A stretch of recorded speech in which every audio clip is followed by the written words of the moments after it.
So let's get this out of the way first. There are absolutely tons of gameplay mechanics taken from past platformers like Galaxy and Mario Odyssey in AstroBot. And one of these levels in particular, this water level, just really was on the nose for me. These semi-permeable membranes that you push into, and then all of a sudden it's self-contained. You're not underwater anymore, and there are platforming challenges within the level built around aquatics and swimming and jumping. Well, this was all borrowed heavily from Odyssey. The theme of the game is borrowed heavily from Mario Galaxy, so that's not a negative. I just wanted to put this little gameplay clip together at the beginning of this video to kind of put things into perspective, because it's not bad to borrow themes from other games, and it's not bad to evolve those themes from other games. What is bad is to pretend that these other games didn't exist, because they're very important, and the history of games is important to me, and it should be to you, and it is important to give credit where credit is due. So let's go through this level a little bit, show the comparison here. Again, I want you to focus in on just the mechanics. Yes, some of the things look on the nose, like I said, but there are plenty of other things in AstroBot that are wholly original, and I'm going to talk about them. But I had to give my boy here, Mario, credit, and I had to show this level in particular, because when I was playing AstroBot, I thought, wow, you know, there are some things obviously borrowed, there's some mechanics evolved, but sometimes when things are like really on the nose, they're really on the nose. And this level was just screaming to me, Mario Odyssey.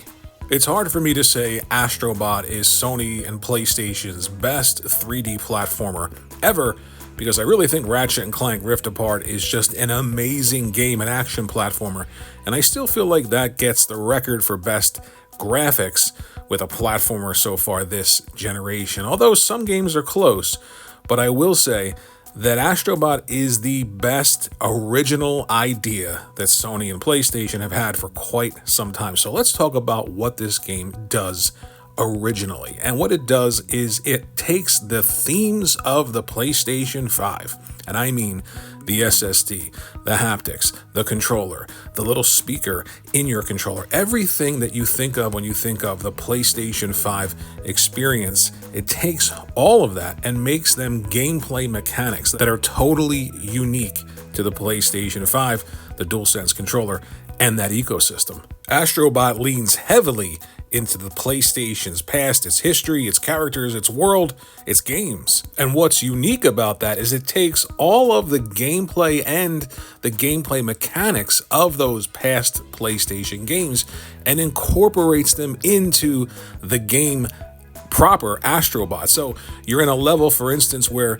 you're playing through Uncharted as Nathan Drake. The actual music is in the background, and you have some of the gameplay mechanics from the Uncharted series, but with a spin that AstroBot has all his own. That is the wholly unique thing that this game does. It borrows so heavily from past great games that aren't even platformers and incorporates the mechanics into a platformer for Astro, and it is just a joy to play. The mark of any great platformer is controls, and the controls in AstroBot are finely tuned. It is precise. You're never going to miss a jump or a platform while you're jumping or hovering. That's how precise the controls are. There are countless worlds to explore, and I don't want to spoil anything in this video, but I will say that you will find joy. That is the common theme throughout this game. Just the joy of playing in these worlds, the joy of the past of PlayStation, and the joy of this new current character, AstroBot, who could be, should be, the mascot for PlayStation. I hope this game sells incredibly well and does incredibly well. It is a joy and a testament to video games. And I feel like if you're a gamer and you've been playing games for any length of time, and you're in this generation with your console, you spent the money to buy into this generation to play great games, you can't go through this generation and miss this game. It is that good, and I think it's that important to the PlayStation brand as it is. Hiroki Totoki talked about the idea of having IP to do things with, and he meant IP that they created and they owned. There are a ton of bots that you save in this game that, well, are all third-party games that skew towards PlayStation in the past or in the present even, that Sony really can't do much with because they didn't create them and they don't own them. And that highlights the problem that Hiroki Totoki was talking about. But AstroBot also highlights the solution while playing the same game, And that's with a brand new character, Astro, and a future of brand new characters and worlds and enemies going forward. Hopefully. This is a great game. Do not miss it. Let me know in the comments section what you think.